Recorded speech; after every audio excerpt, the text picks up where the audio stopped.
ठीक है, तो यार देखो अमेंडमेंट की बात कुछ ऐसी है, ऑल सेट ना, ठीक है। तो अमेंडमेंट की बात कुछ ऐसी है कि जो भी अमेंडमेंट हमें करना है वो अमेंडमेंट हम कर सकते हैं अकॉर्डिंग टू सेक्शन नंबर 59। ठीक है, बहुत आराम से सुनना, थोड़ा डिटेल्ड सेक्शन है ये। जो भी अमेंडमेंट हमें करना है वो हम करेंगे। रजनीश इज देयर और not? Yes sir, I am here. Okay okay great. हाँ, तो जो भी अमेंडमेंट्स हमें करने हैं वो हम करेंगे according to section number 59। This is new for everyone. First batch में भी हमने सिर्फ और सिर्फ यहीं तक पढ़ा था, पेटेंट ऑफ एडिशन तक, तो ये किसी ने भी नहीं पढ़ा है। ओके, अच्छा, अब अमेंडमेंट कौन कौन कर सकता है? तो देखो, आप ग्रांट से पहले भी अमेंडमेंट कर सकते हो और ग्रांट के बाद भी अमेंडमेंट्स कर सकते हो। ठीक है, ग्रांट से पहले अमेंडमेंट कौन करेगा? एप्लीकेंट। ठीक है, ग्रांट के बाद अमेंडमेंट्स कौन करेगा? पेटेंटी। और आपको किसको अप्लाई करना होगा? You have to apply to the controller in a prescribed manner, और ये प्रिस्क्राइब्ड मैनर है आपका फॉर्म नंबर 13। ठीक है, form number 13 if you will open, then this form is for amendment of patent application. Okay, so under this section, Deepak sir is here. Okay, Deepak sir, am I audible? Yes Raghav. Okay, we have just sorry भाई, started. आज late हो गया थोड़ा सा। Okay, okay, कोई ना। We have just started section 57. The name of the chapter is amendment of patent application. तो अभी तक मैंने बस इतना बताया है कि हम जो भी अमेंडमेंट्स करेंगे वो अमेंडमेंट्स सेक्शन नंबर 59 के अकॉर्डिंग होंगे। सेक्शन नंबर 59 में बताया गया है कि कौन कौन से अमेंडमेंट्स अलाउड हैं, ये नहीं कि कुछ भी चले अमेंड करने। ठीक है, और कौन अमेंडमेंट कर सकता है? अमेंडमेंट कर सकता है एप्लीकेंट। अगर ग्रांट नहीं हुआ है, ग्रांट से पहले एप्लीकेंट अमेंडमेंट कर सकता है और ग्रांट के बाद पेटेंटी अमेंडमेंट कर सकता है। That's very simple. किन किन डॉक्यूमेंट्स को आप अमेंड कर सकते हैं?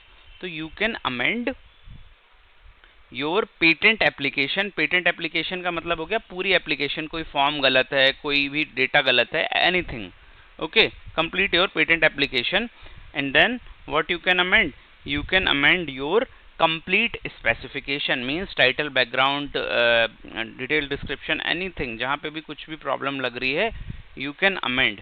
बट फिर से मैं बार बार एक ही चीज दोहरा रहा हूं कि ये जो भी अमेंडमेंट्स हैं, these amendments you have to do according to section 59।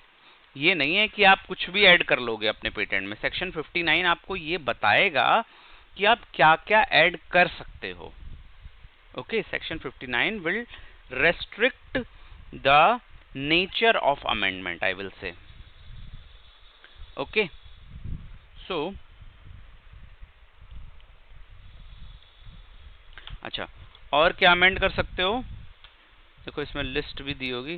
देखो यहाँ पे लिखा है allow the application for the patent, और मतलब application for patent means patent application को अमेंड कर सकते हो, और द कंप्लीट स्पेसिफिकेशन को अमेंड कर सकते हो, और एनी डॉक्यूमेंट रिलेटिंग या फिर any other document which is related to your application, like declaration of inventorship और anything, any drawings or like abstract, anything which is not a part of like this can be amended if the controller thinks fit। अब ये proviso में क्या लिखा हुआ है?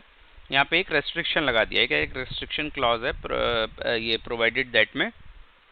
तो यहाँ पे क्या बोल रहा है कि controller can not allow any amendment और controller can not refuse any amendment, दोनों ही बातें हैं।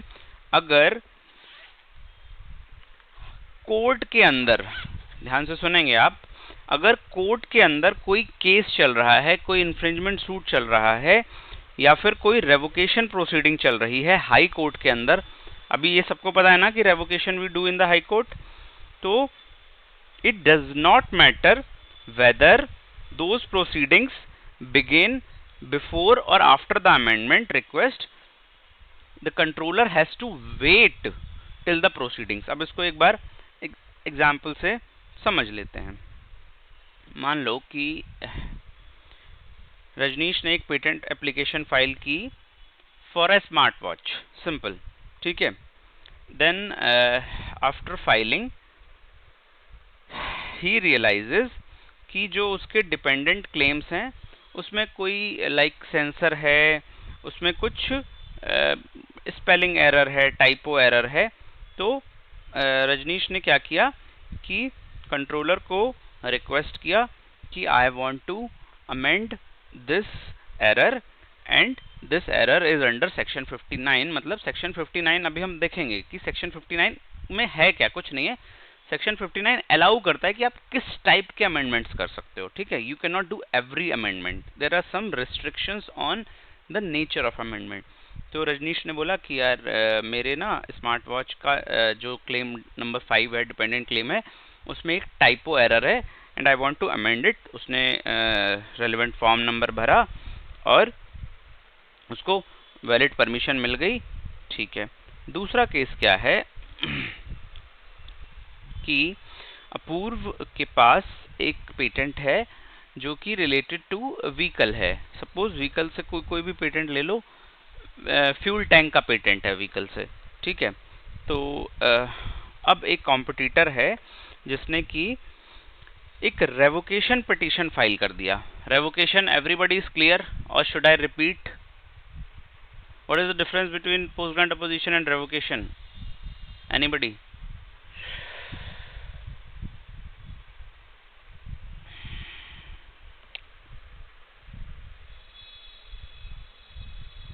रिवोकेशन 64 के सेक्शन 64 के अकॉर्डिंग होता है और पोस्ट ग्रांट अपोजिशन तुम्हारा 25। और रिवोकेशन रेवोकेशन हम कभी भी कर सकते हैं, पोस्ट ग्रांट अपोजिशन ग्रांट के 1 साल के अंदर अंदर ही करना है। हाँ याद आ गया। और रेवोकेशन के लिए हमें हाई कोर्ट जाना है, post grant opposition patent office में ही हो जाएगा। जी हाँ, बिल्कुल, ठीक है। So this was the main thing. कोई ना, when you will study revocation then शायद सब लोग फटाफट जवाब देने लगेंगे। ओके, तो we are very near to revocation, ठीक है। तो मैं क्या बता रहा था, हाँ, तो अपूर्व के पास एक फ्यूल टैंक का पेटेंट था और एक कॉम्पिटिटर ने एक रेवोकेशन पिटीशन डाल दिया हाई कोर्ट में उस पेटेंट की वैलिडिटी को चैलेंज करते हुए। अब देखो, रेवोकेशन के भी जो क्लॉजेज हैं, जो ग्राउंड्स हैं, वो पोस्ट ग्रांट अपोजिशन जैसे ही हैं, कुछ नए ग्राउंड्स ऐड हो जाएंगे, ठीक है। बाकी सिमिलर हैं अपार्ट फ्रॉम 1 और 2 ग्राउंड्स, ठीक है।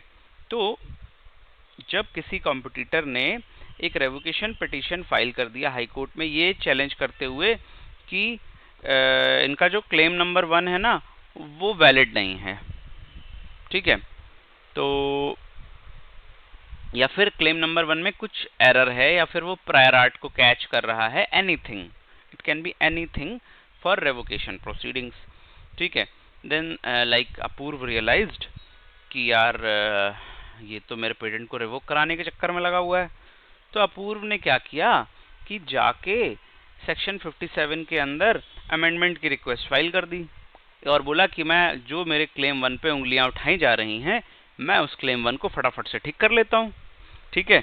तो अब यहाँ पे क्या है कि क्योंकि एक रेवोकेशन प्रोसीडिंग जो है वो पेंडिंग है हाई कोर्ट में, केस फाइल हो चुका है, तब केस फाइल होने के बाद कंट्रोलर कैन नॉट अलाउ और रिफ्यूज द अमेंडमेंट। अब कंट्रोलर अलाउ नहीं करेगा अपूर्व को अमेंडमेंट करने के लिए। समझ में आ रही बात? ये था इस प्रोवाइडेड दैट का मतलब कि अगर केस फाइल हो चुका है और जिस चीज के लिए केस फाइल हुआ, आप बोल रहे हो कि अरे केस फाइल हुआ है, केस का निर्णय मेरे पक्ष में आ जाए, इससे पहले मैं अमेंडमेंट कर लेता हूं। समझ रहे हो बात? तो ये चालाकी नहीं चलेगी। अमेंडमेंट अगर आपको करना था तो पहले ही करना था। अगर आपके पेटेंट पे किसी ने क्वेश्चन किया है, केस फाइल किया है, तो जब तक केस का निर्णय नहीं आ जाएगा, you cannot do so. This all is called as litigation, ठीक है। जब कोर्ट में केस पहुंच जाता है, you should be aware of these terms: prosecution, drafting and litigation. These are 3 different terms. Okay, so this is called litigation.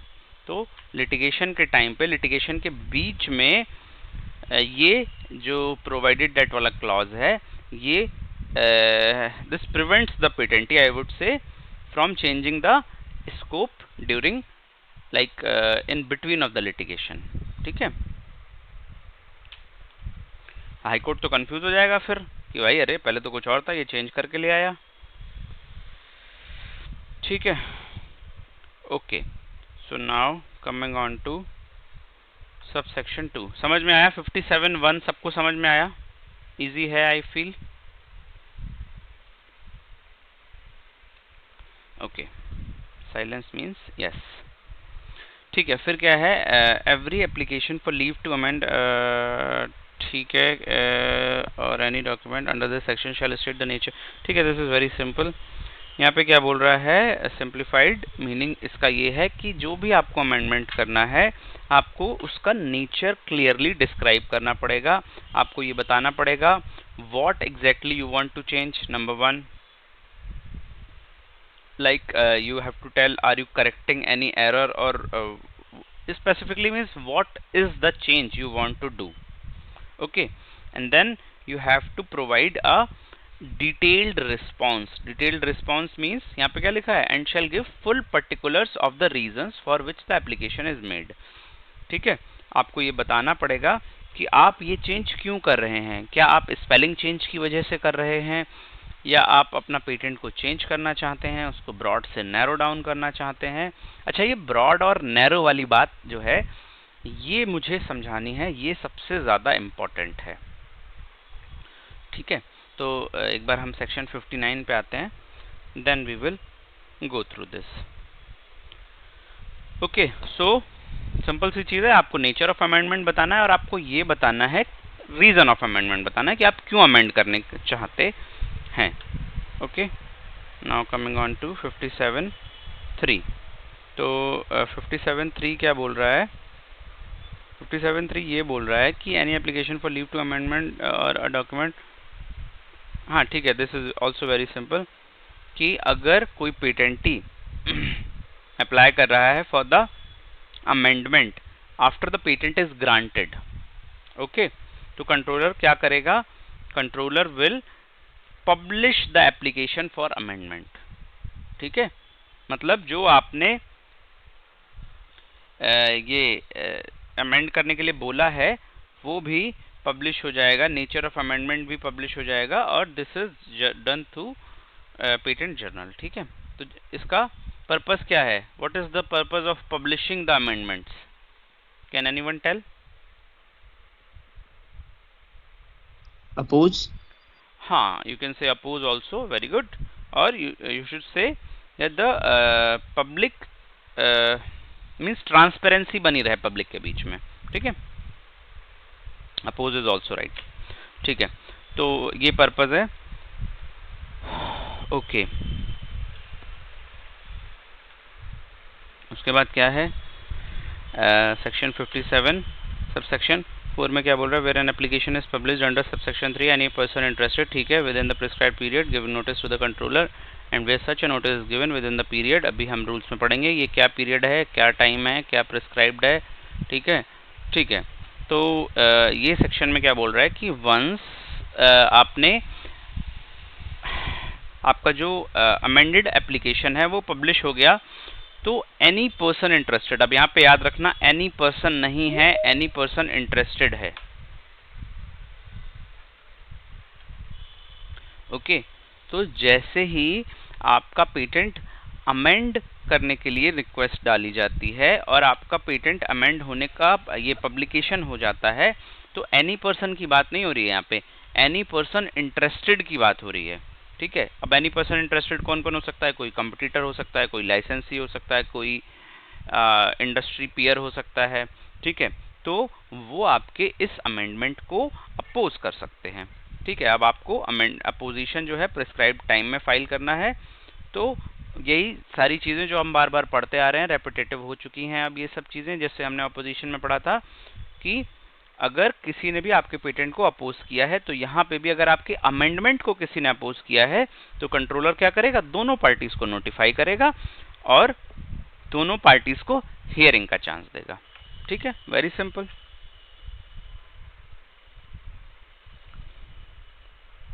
Okay, फिर क्या है? आफ्टर दैट, एक second,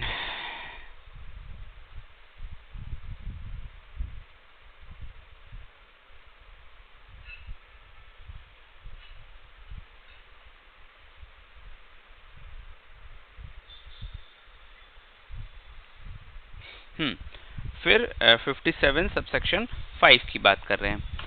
N amendment under this section of a complete specification may be or include an amendment of the priority date of a claim. This is very important. जिसने भी section 11 अच्छे से याद होगा, सेक्शन 11 में हमने क्या पढ़ा था कि हर क्लेम की एक प्रायोरिटी डेट होती थी। ठीक है, तो अब क्या बोल रहा है, सपोज आपने अपना क्लेम नंबर 1 अमेंड कर लिया। ठीक है, आपने अपना क्लेम नंबर 1 चेंज कर लिया। तो क्लेम नंबर 1 जब आपने चेंज कर लिया तो क्या उसका कंटेंट तो ऑब्वियसली चेंज हो गया। तो अब जो भी आपने नया कंटेंट ऐड किया है, तो यहाँ पे क्या होगा, इस क्लॉज के अंदर तो क्लेम नंबर 1 की प्रायोरिटी डेट भी चेंज हो जाएगी, क्योंकि क्लेम नंबर 1 की प्रायोरिटी डेट पहले कुछ और थी जिस दिन आपने क्लेम नंबर 1 डिस्क्लोज किया था। आप अपनी प्रोविजनल स्पेसिफिकेशन में या कहीं पे भी, जहां पे भी आपने क्लेम नंबर 1 डिस्क्लोज किया था, वो उसकी प्रायोरिटी डेट थी। बट अब आपने अपना क्लेम नंबर 1 चेंज कर लिया, तो जब चेंज कर लिया तो नई प्रायोरिटी डेट जिस दिन आपने चेंज किया है वो वाली हो जाएगी। ठीक है, ऐसा क्यों होगा? क्योंकि प्रायोरिटी डेट किस पे डिपेंड करती है, कि कंटेंट पे डिपेंड करती है, और इस पे डिपेंड करती है कि वो कंटेंट कब फाइल किया। ठीक है, तो अगर क्लेम को आपने अमेंड किया है, अगर कोई नया फीचर ऐड किया है जो कि ओरिजिनली नहीं था, या फिर कुछ चेंज किया है, कुछ हटाया है, तो आपकी क्लेम की प्रायोरिटी डेट भी चेंज हो जाएगी। ठीक है, उसके बाद 57(6) में क्या बोल रहा है कि the provisions of this section shall be without prejudice to the right of an applicant for a patent to amend his specific। हाँ, this is तो like we know। देखो guys, दो टाइप के अमेंडमेंट्स होते हैं, एक होते हैं वॉलेंट्री अमेंडमेंट्स, एक होते हैं डायरेक्टेड अमेंडमेंट्स। आप अपने पेटेंट एप्लीकेशन में कुछ चेंज करना चाहते हो, कुछ अमेंड करना चाहते हो। ठीक है, तो होगा क्या कि एक तो आप सेक्शन 57 जो कि आज हम पढ़ रहे हैं, उसमें हमने क्या पढ़ा, उसमें हमने यही तो पढ़ा कि अगर मेरे पेटेंट में मुझे कुछ चेंज करवाना है जो कि मैं सिर्फ कंप्लीट स्पेसिफिकेशन तक ही करवा सकता था, तो मैं सेक्शन 57 का यूज करूंगा और अपने पेटेंट एप्लीकेशन में कुछ भी चेंज, जैसे कुछ स्पेलिंग मिस्टेक है या कोई भी टाइप का चेंज है, वो मैं करवा सकता हूं। बट वो चेंज सेक्शन 59 के अकॉर्डिंग होना चाहिए, जो कि अभी हम पढ़ेंगे। कि ऐसा नहीं है कि आप पूरा का पूरा 10 के 10 क्लेम उठाए और चेंज कर दिए, नहीं, ऐसा अलाउड नहीं है। There are certain restrictions which you have to follow. अब ये तो हो गया आपका वॉलेंट्री अमेंडमेंट। आपने अपनी मर्जी से अमेंडमेंट कराने के लिए पेटेंट ऑफिस में एक फॉर्म फिल किया और आप अमेंडमेंट करवाना चाह रहे हैं। एक होते हैं डायरेक्टेड अमेंडमेंट्स। अब देखो, जब भी FERs आती हैं, ठीक है, तो क्या होता है time for putting an application in order for grant? Can anyone tell? 6 months. ठीक है, तो जब भी आपको फर्स्ट FER मिलती है, उस FER के बाद क्या आपको FER का रिप्लाई करना होता है? और क्या FER के रिप्लाई में आप चेंजेस करते हो? यू अमेंड योर एप्लीकेशन ना। अगर कंट्रोलर बोलता है कि क्लेम नंबर 2 तो प्रायर आर्ट में मिल गया, क्लेम नंबर 2 को हटा दो, तो आप क्लेम नंबर 2 को हटाते हो।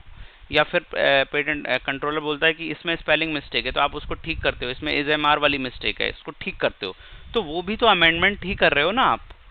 तो इनको बोला जाता है डायरेक्ट अमेंडमेंट। ठीक है, तो यहाँ पे क्या बोल रहा है कि ये वाला जो सबसेक्शन है, या ये जो सेक्शन नंबर 57 है, ये जो आपको कंट्रोलर ने अमेंडमेंट करने को बोला है, इन पे कोई भी लिमिटेशंस नहीं लगाता, इनके लिए आपको कोई फॉर्म भरने की जरूरत नहीं है। वो अमेंडमेंट अलग है और ये अमेंडमेंट अलग है। ठीक है, यहाँ पे क्या लिखा है? The provisions of this section shall be without prejudice to the right of an applicant for a patent to amend his specification to comply with the direction of controller. अगर कंट्रोलर ने बोला है कि कोई कॉम्प्लायंस है, तो उस compliance को ठीक करने के लिए जो अमेंडमेंट आप करोगे, वो अमेंडमेंट, और यहाँ पे आप खुद से अमेंडमेंट कर रहे हो, वॉलेंट्री अमेंडमेंट करना चाह रहे हो, तो ये दोनों अमेंडमेंट्स अपने आप में बिल्कुल अलग हैं। ठीक है, You can write wherever you are writing, in your diary or notepad, anywhere. Like section 57 में वॉलेंट्री अमेंडमेंट्स हैं, और बाकी जो अमेंडमेंट हैं वो बोले जाते हैं उनको directed amendments, like controller has directed you to amend this, ठीक है। या फिर you can also call them compliance amendments, like to be able to comply with the Patent Act, you have to do those amendments. Okay. Okay. तो अभी आगे बढ़ते हैं। I hope सबको सेक्शन 57 समझ में आ गया होगा। इट्स वेरी सिंपल, आप अमेंड कर सकते हो।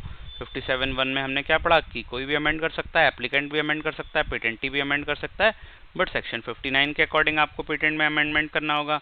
फिर आपने क्या पढ़ा कि अगर आपका हाई कोर्ट में कोई केस पेंडिंग है तो उस ड्यूरेशन में अमेंडमेंट नहीं कर सकते, ठीक है। फिर क्या पढ़ा कि जब भी आपको अमेंडमेंट करना है तो आपको नेचर ऑफ अमेंडमेंट बताना पड़ेगा और रीज़न ऑफ अमेंडमेंट बताना पड़ेगा कि क्यों अमेंडमेंट कर रहे हो और क्या अमेंडमेंट कर रहे हो, ठीक है। बहुत ही बच्चों वाली बात हो गई, ठीक है। फिर क्या बोल रहा है कि जो भी आपका अमेंडमेंट होगा वो पब्लिश कर दिया जाएगा। ओके, कौन मैसेज कर रहा है? हाँ, जो भी आपका अमेंडमेंट होगा वो पब्लिश कर दिया जाएगा। फिर क्या बोला कि जब आपका अमेंडमेंट पब्लिश हो जाएगा तो कोई भी इंटरेस्टेड पर्सन, यहाँ पे आपको याद रखना है एनी पर्सन नहीं है, इंटरेस्टेड पर्सन है, तो कोई भी इंटरेस्टेड पर्सन आपके अमेंडमेंट का अपोज कर सकता है, और कंट्रोलर कोई भी डिसीजन देने से पहले दोनों पार्टीज की बात सुनेगा, ठीक है। उसके बाद क्या बोला कि अगर कोई अमेंडमेंट से क्लेम का कंटेंट चेंज हो रहा है तो उस क्लेम की प्रायोरिटी डेट भी चेंज हो जाएगी। फिर क्या बोला कि ये वाले जो अमेंडमेंट हैं, और इनको वॉलेंट्री अमेंडमेंट बोलते हैं, इन अमेंडमेंट्स का जो नॉर्मल अमेंडमेंट हैं जो कंट्रोलर ने बोला है उनसे कोई लेना देना नहीं है, ठीक है। So this was the summary of section number 57। Okay. ओहो, amendment of specification before appellate board और high court. Guys, appellate board है अभी या नहीं है? नहीं है। नहीं है। कब एबॉलिश हुआ? 2021 में, ठीक है। इंटरव्यू में आपसे पूछेगा अपीलिएट बोर्ड है या नहीं। जो आपका सेक्शन नंबर 2 है, सेक्शन नंबर 2 जो 1AB से स्टार्ट हुआ है, 1AB असाइनी की डेफिनेशन है, जो उससे पहले सेक्शन 21A अपीलिएट बोर्ड था। और अपीलिएट बोर्ड क्या करता था? अपीलिएट बोर्ड में आप इंटेलेक्चुअल प्रॉपर्टी से रिलेटेड जो भी अपील्स हैं वो आप फाइल करते थे। आईपी से रिलेटेड जो भी केसेस थे वो अपीलिएट बोर्ड देखता था। ये एक जुडिशियरी टाइप की कमेटी थी जिसमें कुछ मेंबर्स होते थे। बट अभी अपीलिएट बोर्ड में कुछ कमियां पाई गई, तो अब अपीलिएट बोर्ड को एबॉलिश कर दिया गया है और अब अपीलिएट बोर्ड नहीं है। अब आईपी से रिलेटेड सारे मैटर्स के लिए you will go to intellectual property divisions of high court, ठीक है। तो वहां पे स्पेसिफिकली वी हैव आईपीडीज, जहां पे पेटेंट से रिलेटेड या आईपी से रिलेटेड, ट्रेडमार्क से रिलेटेड, कॉपीराइट से related, any type of IP matters आप वहां पे देखते हो, ठीक है। तो यहाँ पे क्या बोल रहा है? Amendment of specification before appellate board और हाई कोर्ट, ठीक है। तो देखो इस सेक्शन में क्या लिखा है? In any proceeding before the high court for the revocation of the patent, ठीक है। तो रेवोकेशन सबको समझ में आता है। रेवोकेशन मीन्स कि आपके पेटेंट राइट्स को कैंसिल कर देना, ठीक है। अगर कोई रिक्वेस्ट डाल रहा है कि इसके पेटेंट को कैंसिल कर दिया जाए हाई कोर्ट में, तो इसको हम रेवोकेशन बोलते हैं। और ये हम कभी भी कर सकते हैं आफ्टर 1 ईयर ऑफ ग्रांट, किसी के पेटेंट को हम रेवोकेट करवा सकते हैं, ठीक है। तो क्या लिखा है? The high court may subject to the provisions contained in section 59 allow the patentee to amend his complete specification in such manner and subject to such terms the high court may think fit and if, ठीक है। तो यहाँ पे क्या बोल रहा है कि इस सेक्शन में क्या हो रहा है कि हाई कोर्ट को परमिशन मिल रही है। परमिशन मिल क्या रही? हाई कोर्ट परमिशन दे रहा है आपको अपना पेटेंट अमेंड करने के लिए, ठीक है, जहां पे एक रेवोकेशन केस चल रहा है। अब देखो सिंपल सी चीज है, जो अभी मैंने एग्जांपल लिया था पूर्व वाला, क्या था? व्हीकल फ्यूल टैंक, ठीक है।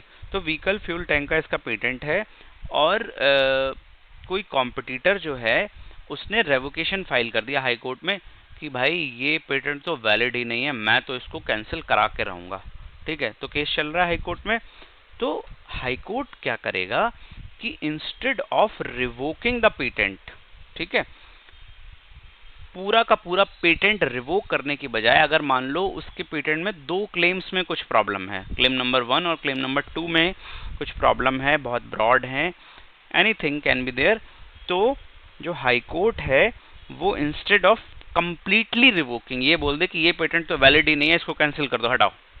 ऐसा करने के बजाय हाई कोर्ट ये ऑर्डर दे सकता है, पेटेंटी को बचा लेगा हाई कोर्ट और बोलेगा अपूर्व को कि आपके जिन 2 क्लेम्स में प्रॉब्लम है, आप उन क्लेम्स को अमेंड कर लीजिए। ठीक है, और ये अमेंडमेंट आप किस सेक्शन के अकॉर्डिंग करेंगे? सेक्शन 59 के अकॉर्डिंग। बस सेक्शन 59 ही पढ़ेंगे हम इसके बाद। तो सेक्शन 59 हमें ये बताता है कि हम किस टाइप के अमेंडमेंट्स कर सकते हैं। तो इंस्टेड ऑफ रिवोकिंग, तो हाई कोर्ट में अगर कोई रिवोकेशन के लिए गया है तो उसका मकसद क्या है कि मैं इसके पेटेंट को रिवोक कर दूं। बट हाई कोर्ट बहुत दयालु है। हाई कोर्ट क्या बोलेगा आपको, दयालु तो नहीं है, हाई कोर्ट आपको क्या बोलेगा कि इसका पूरा पेटेंट हम रिवोक नहीं करते हैं, इसके 2 क्लेम्स में प्रॉब्लम है, तो हम इन 2 क्लेम्स को अमेंड करने की परमिशन दे देते हैं। ठीक है, तो यहाँ पे परमिशन कौन दे रहा था? यहाँ पे परमिशन कौन दे रहा था गाइज? देखो, amendment of application before controller, यहाँ पे आपको कंट्रोलर से परमिशन लेनी थी अमेंड करने की। सेक्शन का मतलब भी समझते जाओ। और यहाँ पे अमेंडमेंट की परमिशन कौन देगा? हाई कोर्ट देगा। यहाँ पे बिफोर, एपीलेट बोर्ड तो है ही नहीं, एपीलेट बोर्ड को भूल जाओ। तो यहाँ पे बिफोर हाई कोर्ट है और यहाँ पे बिफोर कंट्रोलर है। दोनों सेम चीज है, बट यहाँ पे परमिशन कंट्रोलर देगा और यहाँ पे अगर कोई केस चल रहा है तो आपको परमिशन हाई कोर्ट दे देगा कि इस फला फला एप्लीकेशन को आप अमेंड कर लो, हम इसको रिवोक नहीं करेंगे। ठीक है, but those amendments must be in compliance with section number 59। Okay, so ठीक है।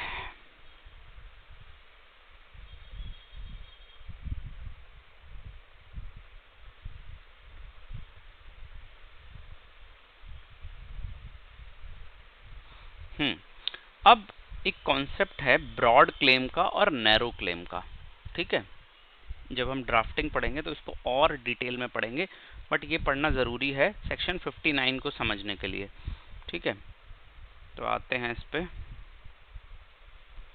तो आपने पढ़ लिया सेक्शन 58 सबसेक्शन 1 पढ़ लिया कि आपको हाई कोर्ट से अमेंडमेंट की परमिशन मिल जाएगी इंस्टेड ऑफ रेवोकेशन। फिर क्या बोल रहा है 58(2) में, where an application for an order under this section is made, the high court the okay, ठीक है। तो यहाँ पे क्या बोल रहा है कि जब भी पेटेंटी हाई कोर्ट से अमेंडमेंट की परमिशन लेता है कि हाई कोर्ट मुझे अमेंड करने के लिए अलाउ कर दो, ठीक है, तो उसको कंट्रोलर साहब को भी इन्फॉर्म करना पड़ता है। सीधी सी बात ये है, ठीक है, कि controller must also be informed. ठीक है, यहाँ पे क्या लिखा है? When an application for an order under this section is made to the high court, the applicant shall give notice of application to the controller. ठीक है, और फिर कंट्रोलर साहब के पास एक राइट है कि वो इस केस में अपीयर हो सकते हैं कोर्ट में। ठीक है, और उनकी भी बात सुनी जाएगी और हाई कोर्ट उनको बोलेगा कि आप इस केस के मैटर में अपीयर होइए, तो उनको अपीयर होना पड़ेगा। ठीक है, तो हाई कोर्ट कंट्रोलर को क्यों बुलाता है ऐसे केसेस में? Just to ensure like coordination.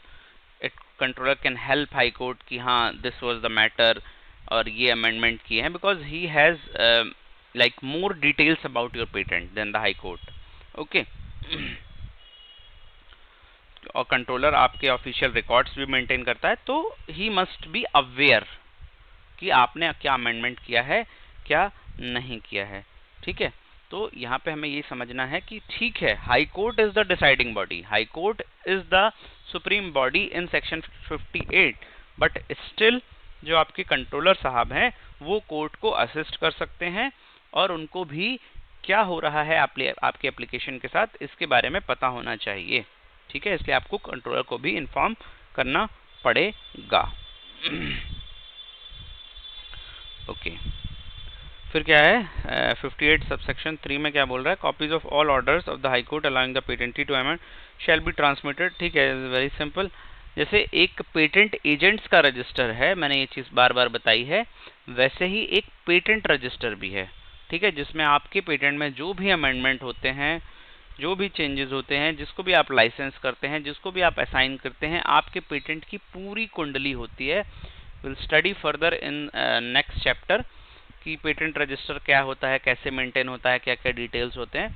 तो यहाँ पे क्या बोल रहा है कि जब आपको हाई कोर्ट ने अलाउ कर दिया है अपने पेटेंट एप्लीकेशन को अमेंड करने के लिए, तो उसकी एक कॉपी, ठीक है, जो कोर्ट ने ऑर्डर दिया है वो आप कंट्रोलर को भेजेंगे। कंट्रोलर को भेजने के बाद कंट्रोलर क्या करेगा, वो अमेंडमेंट को ऑफिशियली रिकॉर्ड करेगा, नोट डाउन करेगा, और जो पेटेंट रजिस्टर रखा हुआ है, पेटेंट रजिस्टर इलेक्ट्रॉनिक फॉर्म में भी है, आप वेबसाइट पे भी जा चेक कर सकते हैं, कोई भी आईएन पेटेंट का नंबर डालिए, उसका रजिस्टर आपको खुल जाएगा। उसमें आपको सारी डिटेल्स होंगी, कौन से साल की फीस बाकी है, किस साल तक की फीस भर दी, कब लैप्स हुआ था, कब एक्सपायर होने वाला है, किसको लाइसेंस किया, क्या अमेंडमेंट किया, कब क्या भरा, कब कंप्लीट स्पेसिफिकेशन दी, each and everything will be there. ठीक है, तो कंट्रोलर को आपको अमेंडमेंट की कॉपी भेजनी है, जिससे कंट्रोलर उसको रिकॉर्ड करेगा, नोट डाउन करेगा, and then he will update the patent register with reference to the high court's order. ठीक है, ये चीज आप याद रखेंगे। क्या लिखा है, the copies of all orders of the High Court allowing the patentee to amend the specification shall be transmitted by the High Court to the controller। ठीक है, तो कॉपीज हाई कोर्ट कंट्रोलर को भेजेगा, who shall on received, जब उसको receive होंगी तो क्या लिखेगा, कॉज एन एंट्री। ठीक है, पेटेंट रजिस्टर में एक एंट्री करेगा एंड रेफरेंस देगा कि ये जो एंट्री है ये हाई कोर्ट के ऑर्डर की वजह से की गई है। ठीक है, और सारी डिटेल्स जो भी हैं अमेंडमेंट्स की उनको नोट डाउन करेगा। Okay, so this was also very simple. अभी हम पढ़ते हैं, जो मैं बार बार कब से चिल्ला रहा हूँ कि सारे अमेंडमेंट सेक्शन 59 के अकॉर्डिंग होंगे, 59 के अकॉर्डिंग होंगे। अब ये 59 क्या बला है देखते हैं जरा। ठीक है, एक बार 58 के तीनों सेक्शन को समराइज कर दीजिए। हाँ जी, बिल्कुल कर देते हैं। सेक्शन 58 और 57 में क्या डिफरेंस है, 57 में आप अमेंडमेंट की रिक्वेस्ट कंट्रोलर साहब के सामने डालते हैं, 58 में आप अमेंडमेंट की रिक्वेस्ट हाई कोर्ट के सामने डालते हैं, जब आपके ऊपर किसी ने केस ठोक दिया है और वो बोल रहा है कि इसके पेटेंट को रिवोक कर दो। तो आप रिवोकेशन के टाइम पे हाई कोर्ट को रिक्वेस्ट करते हैं कि instead of revoking my complete patent I can amend this, तो please allow amendments.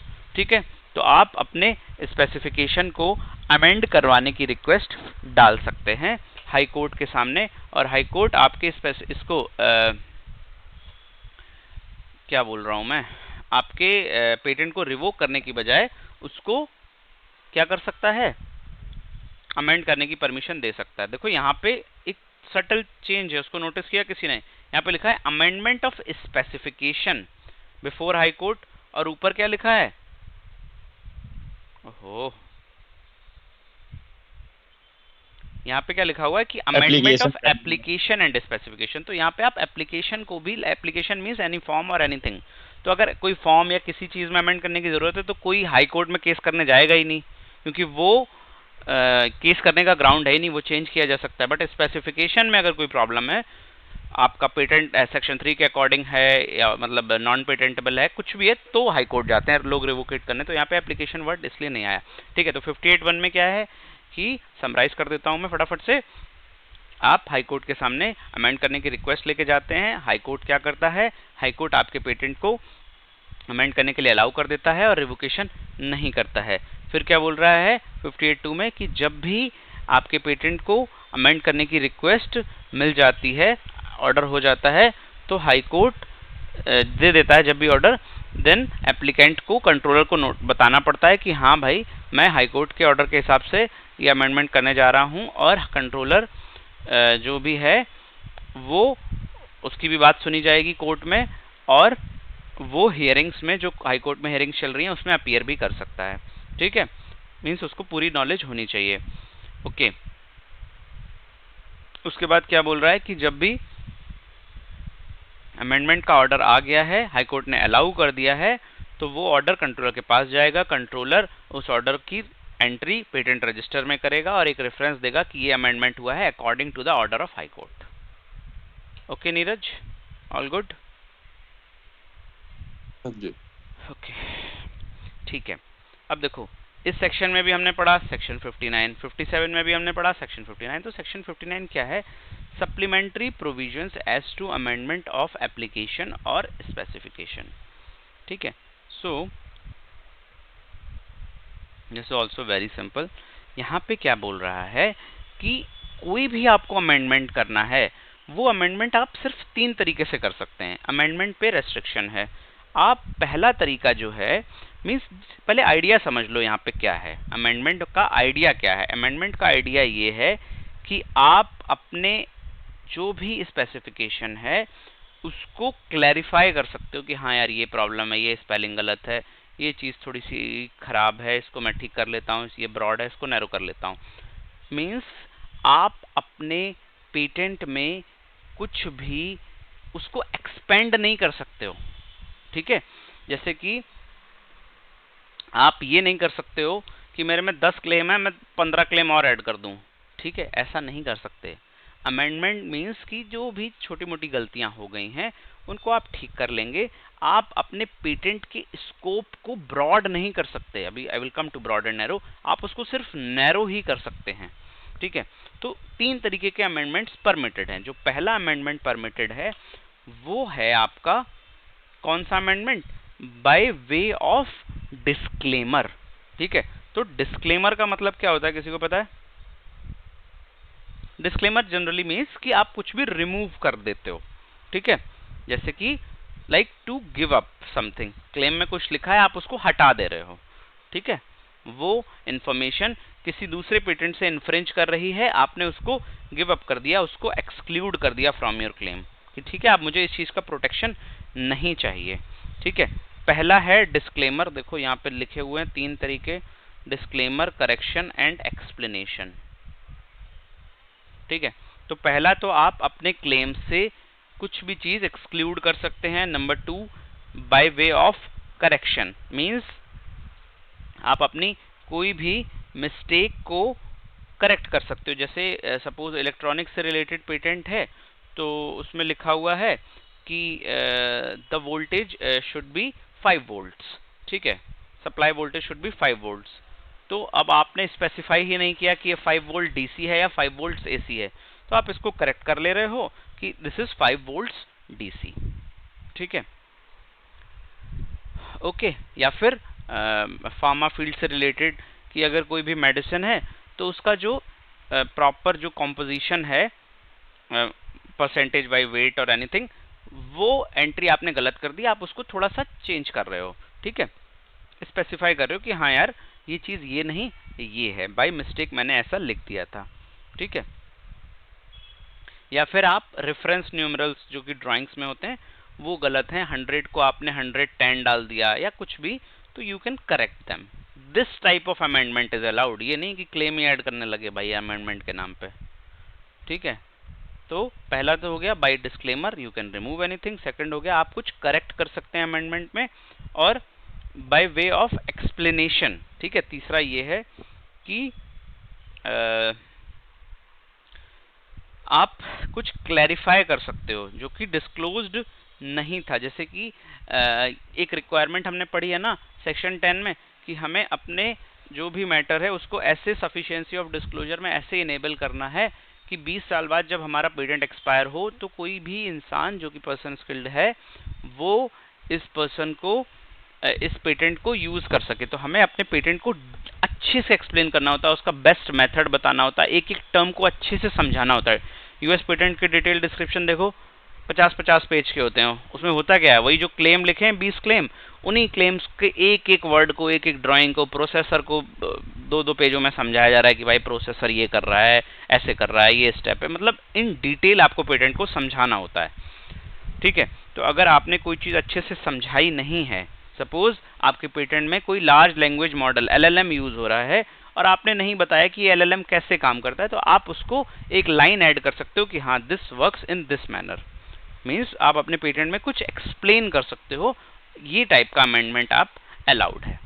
So if in the patent agent interview the examiner panel asked you what type of amendments are allowed, तो you will only say 3 words: disclaimer, correction and explanation। ठीक है, सबका मतलब मैंने आपको समझा दिया। disclaimer means to remove, correction तो correction है ही, and you can explain anything by adding any statement कि हाँ this means this। ठीक है, अब क्या बोल रहा है? and no come again, sorry, disclaimer, correction और explanation I have highlighted also। screen is not visible to you? Yes, it is। Okay। ठीक है, डिस्क्लेमर, करेक्शन एंड एक्सप्लेनेशन। ठीक है, फिर क्या लिखा है? And no amendment shall be allowed except for the purpose of incorporation of actual fact and no amendment of complete specification shall be allowed, the effect of which would be that specification as amended would claim or described matter not in substance disclose. देखो फिर वही बात बोल रहा है कि आप कोई भी नया मैटर इंट्रोड्यूस नहीं कर सकते हैं। ठीक है, इसको इतने बड़े पैराग्राफ में उसने बार बार लिखा है, no amendment shall be allowed, no amendment shall be allowed. आप कुछ भी नया मैटर ऐड नहीं कर सकते, आप अपने पेटेंट के स्कोप को एक्सटेंड नहीं कर सकते। ठीक है, आप कुछ भी ऐसा ऐड नहीं कर सकते जो ऑलरेडी डिस्क्लोज्ड नहीं है आपकी स्पेसिफिकेशन में। ठीक है, या फिर आप ऐसा कुछ भी नया क्लेम ऐड नहीं कर सकते हैं। ठीक है, सो अच्छा, अब देखो इसका एक एग्जांपल देता हूं, what is allowed amendment and what is not allowed amendment. ठीक है, तो देखो एक क्लेम लेते हैं, the chair comprises a seat and 4 legs। ठीक है, ये आपका क्लेम नंबर 1 है। द चेयर, बहुत आराम से सुनेंगे, the chair comprises a seat and 4 legs, ये आपका क्लेम नंबर 1 है। आप इसको अमेंड करना चाह रहे हैं, तो ये बहुत ही ब्रॉड क्लेम है। देखो ब्रॉड क्लेम का मतलब क्या होता है कि आपने सब कुछ कवर कर लिया। जैसे आपने लिखा कि द इलेक्ट्रॉनिक डिवाइस कंप्राइजेज, तो electronic device can be anything. ठीक है, आप अपने स्पेसिफिकेशन में फिर उसके एग्जांपल्स देते हैं कि uses include but are not limited to mobile phone, ये वो, मतलब ये तो है ही, इसके अलावा भी कुछ हो सकता है। अगर आपने कुछ भी बनाया है, कोई you have made any particular display or anything which could be used in any electronic device, तो you never say कि the smartphone comprises। ठीक है, ये एग्जांपल मैं बहुत बार दे चुका हूं आप लोगों को। इसको बोला जाता है ब्रॉड क्लेम। ठीक है, कि आपने सब कुछ ले लिया। अच्छा, बहुत ज्यादा ब्रॉड भी नहीं कर सकते, नहीं तो प्रायर आर्ट कैच कर लेता है।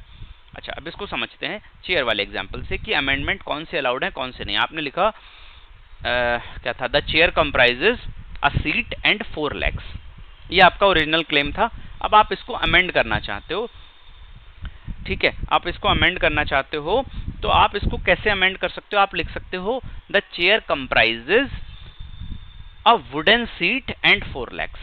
ठीक है, तो अब सीट को आपने नैरो डाउन कर दिया। आपने बता दिया कि जो अब सीट कैसी भी हो सकती है, फाइबर की भी चेयर हो सकती है, कुशन सीट भी हो सकती है, any type of seat can be there. ठीक है, तो आपने क्या कर दिया? आपने स्पेसिफाई कर दिया कि जो सीट है मेरी, ये वुडन सीट है। पहले भी सीट जब आपने लिखा था वर्ड, उसके अंदर वुडन दुनिया भर की सारी सीट्स अलाउड थी, बट अभी आपने उसको नैरो कर दिया और छोटा कर दिया। नैरो हम कब करते हैं? नैरो हम जनरली करते हैं डिपेंडेंट क्लेम्स में। जैसे डिपेंडेंट क्लेम्स में जनरली जो हम एब्स्ट्रैक्शन के टाइम पे स्पेसिफिक कंटेंट ऐड करते हैं ना, कि the electronic device is a smartphone, generally dependent claims में दिया रहता है। ठीक है, the IC is this, the engine is internal combustion engine, तो वो नैरो डाउन करना बोलते हैं उसको। ठीक है, तो अभी यहाँ पे ये जो नैरो डाउन करना है, ये अमेंडमेंट अलाउड है। ठीक है, तो this is an example of allowed amendments, कि आपने chair comprises a seat and 4 legs को अमेंड कर दिया, the chair comprises a wooden seat and 4 legs। अभी नेक्स्ट क्या है कि आपका ये ओरिजिनल क्लेम था, the chair comprises a seat and wooden legs। अब आपने इसको अमेंड कर दिया, the furniture comprises a seat. अब आपने चेयर से फर्नीचर पे पहुंच गए। अब फर्नीचर तो कुछ भी हो सकता है, चेयर भी हो सकती है, बेड भी हो सकता है, कुछ भी हो सकता है, any type of furniture can be there. तो this amendment is not allowed. क्यों? क्योंकि यहाँ पे आप अपने क्लेम को ब्रॉड कर रहे हैं। अब चेयर के साथ साथ आपने सारे टाइप के फर्नीचर को क्लेम करने का सोच लिया है, तो इसलिए ये अमेंडमेंट अलाउड नहीं होगा। ठीक है, I hope I am clear कि क्या अलाउड है और क्या अलाउड नहीं है। पहले केस में आपने कुछ भी नया मैटर ऐड नहीं किया, आपने सीट को ही नैरो कर लिया कि यार मेरी सीट वुडन वाली सीट है, बट यहाँ पे आपने चेयर से आप फर्नीचर पे पहुंच गए, तो आपने बहुत कुछ नया ऐड कर लिया। So this is not allowed. समझ आ रहा है Rajneesh? Yes sir. Okay, narrow मतलब बहुत स्पेसिफाई हो गए हाँ, कि फर्नीचर में क्या चेयर की बात हो रही है। हाँ बिल्कुल। नैरो मीन्स ब्रॉड में मतलब ब्रॉड में हम बढ़ा दे रहे हैं उसको कि यार ये भी है, ये भी है, ये भी है। ठीक है। ओरिजिनली हमने राघव, ये वाली लाइन जरा समझाना। एक्सप्लेनेशन के आगे जो है, no amendment thereof shall be allowed except for the purpose of incorporation of actual fact. Actual fact का मतलब है कि जैसे अभी मैंने जो आपको एग्जांपल दिया था कि 5 वोल्ट्स है, 5 वोल्ट्स क्या है, आपने एक्चुअल फैक्ट बता रहे हो कि यार मेरा 5 वोल्ट्स जो वोल्टेज था वो डीसी है, आप एक्चुअल बात बता रहे हो उनको। ठीक है, दिस इज मतलब कुछ भी अमेंड नहीं कर सकते। अगर आपके कुछ एक्चुअल फैक्ट जो कि मिसिंग रह गया है आपके पेटेंट में, तो आप उसको ऐड कर सकते हो, इनकॉर्पोरेट कर सकते हो। जो कि आपकी टेक्निकल डिटेल्स हैं, अगर वो गलती से छूट गई हैं तो आप उनको इनकॉर्पोरेट कर सकते हो।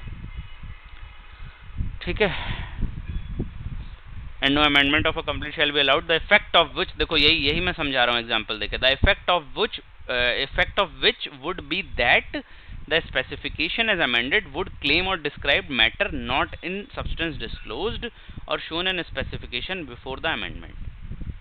ठीक है, or that any claim of the specification as amended would not fall wholly within the scope of a claim of a specification. यही जो पूरी कथा है उसी का ये एग्जांपल है कि जो भी आपका क्लेम है उसके स्कोप में नहीं आ रहा, फर्नीचर आपके स्कोप में नहीं आ रहा, आपके स्कोप में सिर्फ चेयर ही था। ठीक है, okay, so this is section number 59। जब भी क्लास ये हो जाए आप प्लीज लिंक से दोबारा ज्वाइन कर लेना, इट्स वेरी इंपॉर्टेंट सेक्शन। ठीक है, सो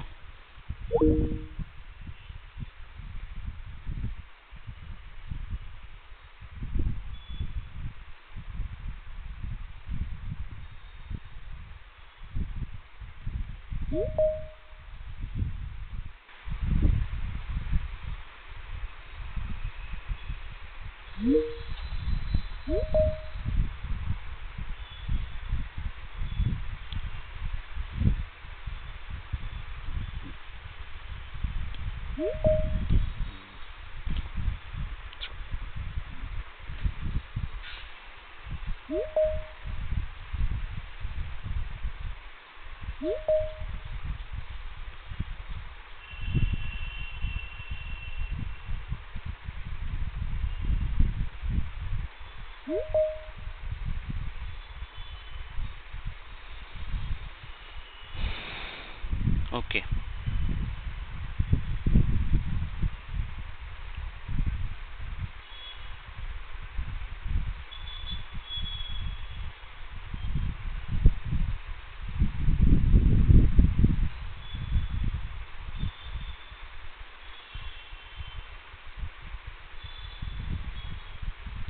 ठीक है, सेकंड यार,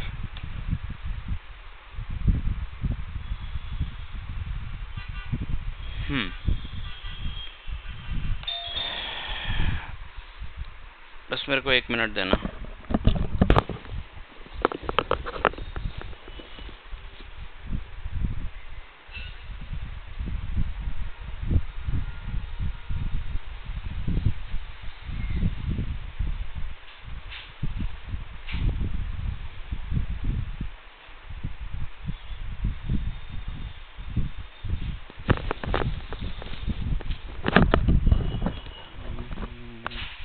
हाँ जी, तो ये हो गया आपका सेक्शन नंबर 59(1). ओके, अभी 59(2) करते हैं। 59(2) में क्या बोल रहा है कि ये वाला जो सबसेक्शन है, where after the date of grant of patent any amendment of the specification or any other documents related is allowed by the controller or by the High Court as the case may be, the amendment shall for all purposes be deemed to be part of the specification. ठीक है, the fact that the specification relating shall be published as expeditiously as possible. ठीक है, तो 2 का clause A क्या बोल रहा है, ये बता रहा है कि अमेंडमेंट का लीगल इफेक्ट क्या होता है। ठीक है, तो मान लेते हैं कि एक अमेंडमेंट है जो कि ऑफिशियली अलाउड हो गया है। ठीक है, आपके पेटेंट में वो ऑफिशियली अलाउड कर दिया गया है। तो ये जो अमेंडमेंट है, जैसे जो भी एग्जांपल मैंने लिया 5 वोल्ट्स डीसी वाला एग्जांपल हो गया या फिर वुडन चेयर हो गया, एनीथिंग, तो ये क्या हो जाता है, ये आपके पेटेंट स्पेसिफिकेशन का एक इंटीग्रल पार्ट हो जाता है। ठीक है, तो इसका लीगल इफेक्ट क्या है, तो लीगल इफेक्ट ये है कि ऐसा माना जाएगा कि ये जो भी आपने ऐड किया है ये स्टार्टिंग से ही आपके पेटेंट में था। मींस जिस दिन आपने कंप्लीट स्पेसिफिकेशन फाइल किया था उस दिन से ही ये इसमें था। ठीक है, इसका लीगल इफेक्ट ये हो जाता है, it is what it is written deemed to be form part of the specification along with the other documents. ठीक है, उसके बाद क्या बोल रहा है कि अगर फ्यूचर में पेटेंट, इसका लीगल इफेक्ट का मतलब ये है कि अगर फ्यूचर में कोई भी पेटेंट को लाइक रेफरेंस देगा तो ये माना जाएगा कि ये जो अमेंडेड वाला वर्जन है वही ठीक है। जैसे कि आते हैं ना, कौन से एब्स्ट्रैक्शन करते टाइम कौन से पेटेंट्स में अमेंडेड आते थे, मैं तो भूल ही गया, जीबी में आते थे ना, जीबी हाँ, जीबी में, हाँ जीबी हाँ, में आते थे अमेंडेड जीबी में आते थे अमेंडेड क्लेम्स। तो जनरली क्या देखते थे हम कि पहले नॉर्मल में 20 क्लेम्स हैं और जो अमेंडेड वाले में उसमें शुरू के 4 क्लेम्स ही उड़ा दिए। ठीक है, तो वो कौन से तरीके से अमेंडमेंट किया गया है, by way of a disclaimer. ठीक है, 1 से लेके 20 तक है और देखा कि 10 से लेके 14 तक है ही नहीं, 10 के बाद सीधे 15 आ जा रहा है। ठीक है, नंबर चेंज नहीं किया जाता है, ऐसा नहीं कि 10 से लेके 14 तक के आपने उड़ा दिए तो 15 वाले का नंबर 11 हो जाएगा, नंबर वही रहेगा। 10 से 14 इज नॉट देयर, तो 9 के बाद नंबरिंग विल बी 15, क्योंकि क्लेम नंबर का भी अपना एक इंपॉर्टेंस, अपनी एक रोल होता है। ठीक है, तो जब भी फ्यूचर में आपका कोई भी पेटेंट का रेफरेंस देगा, मींस वही जैसे जब भी आप एब्स्ट्रैक्शन करेंगे तो आप अमेंडेड वाले से करेंगे, उनसे कोई मतलब नहीं रह जाएगा फिर। ठीक है, कि जो भी पेटेंट का वर्जन है वो अमेंडेड वर्जन ही इम्प्लीमेंटेड होगा आगे सारे पर्पसेस में। ठीक है, so that will become the official version of your patent for any legal purposes. ठीक है, ओके। एक चीज पूछना था। हाँ जी, पूछें। अभी आपने कहा कि जो भी अमेंडमेंट होगा और अमेंडमेंट होने के बाद जो भी चीजें रहेंगी वो ऐसा माना जाएगा कि स्टार्टिंग से ही है।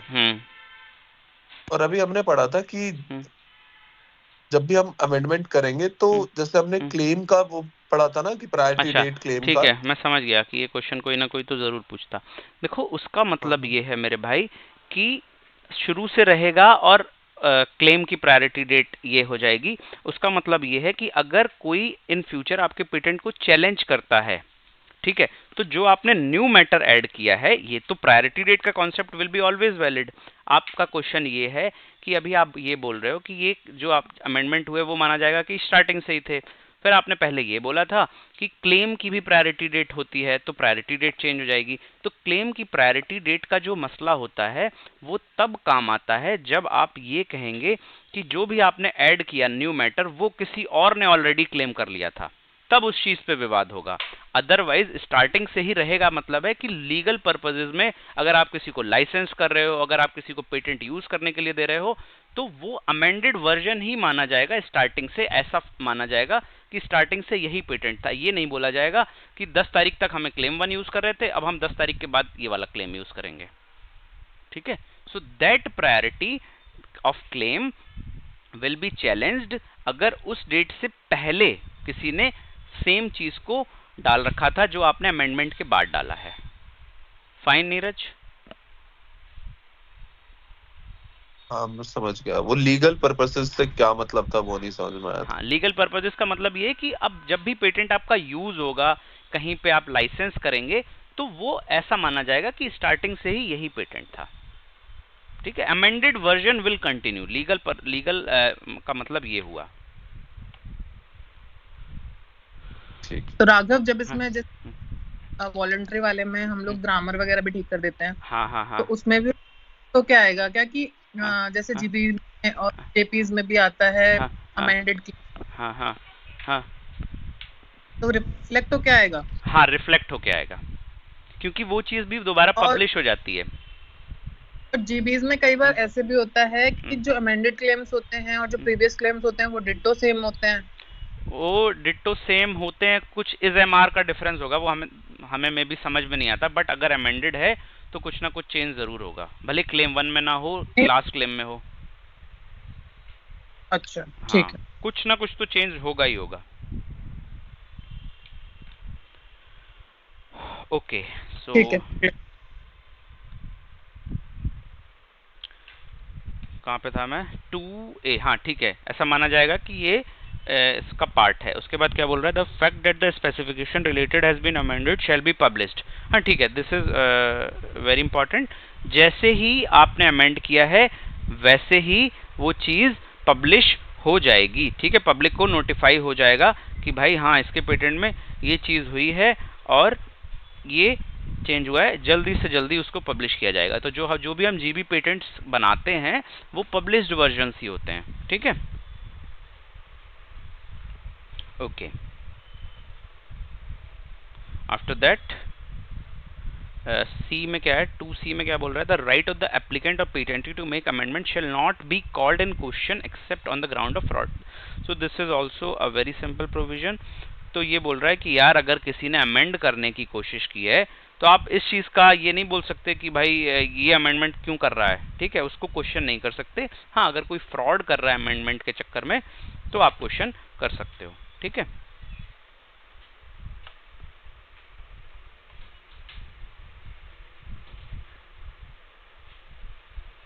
कहने का मतलब ये है कि अगर किसी ने कोई अमेंडमेंट किया है तो कोई भी थर्ड पर्सन जाके ये नहीं बोलेगा कि कंट्रोलर के ऊपर नहीं चढ़ जाएगा कि भाई कंट्रोलर कैसे अलाउ कर सकता है इस टाइप का अमेंडमेंट। इस चीज पे कोई क्वेश्चन नहीं उठा सकता।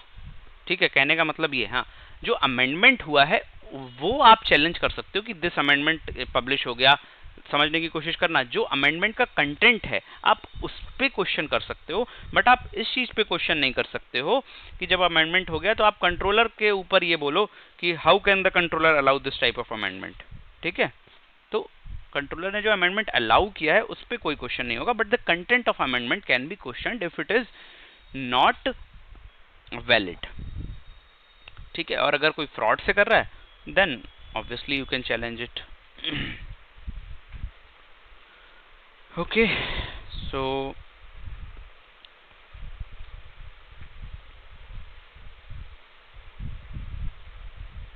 हाँ ठीक है, तो 59(3) में बोल रहा है in considering the specification as amended reference may be made to the specification as originally accepted. Simple सी चीज़ ये है कि जब भी कोई पेटेंट स्पेसिफिकेशन अमेंड हो जाता है तो आप कुछ उसमें चेंज हो गया, आपको समझ में नहीं आ रहा कि क्या चेंज हुआ है, तो आप पुराने वाले का रेफरेंस ले सकते हो। जैसे कि मान लो कोई कोर्ट केस चल रहा है, कोई जज है, कोई पेटेंट एग्जामिनर है, कोई कोर्ट में कोई मैटर है, तो केस हो रहा है कि यार ये अमेंडेड वर्जन है। तो अगर आपको अमेंडेड वर्जन को समझने में कोई प्रॉब्लम आ रही है, लिखा है in considering the specification as amended, तो आप जो ओरिजिनल वाला था विदाउट अमेंडेड था उसका रेफरेंस ले सकते हो कि पहले ये था और अब ये है, जिससे कि आपको समझने में प्रॉब्लम ना हो कि क्या अमेंडमेंट किया गया है। उसका रेफरेंस लेना इट कैन बी अलाउड। ठीक है, reference can be made. Okay, so अभी ब्रॉड और ये हो गया आपका चैप्टर खत्म। मैं बोल रहा हूँ अब आगे के चैप्टर्स बहुत छोटे छोटे हैं। सिर्फ एक चैप्टर नंबर 17 या 18 जो कि कंपलसरी लाइसेंस से रिलेटेड है वो बहुत बड़ा चैप्टर है।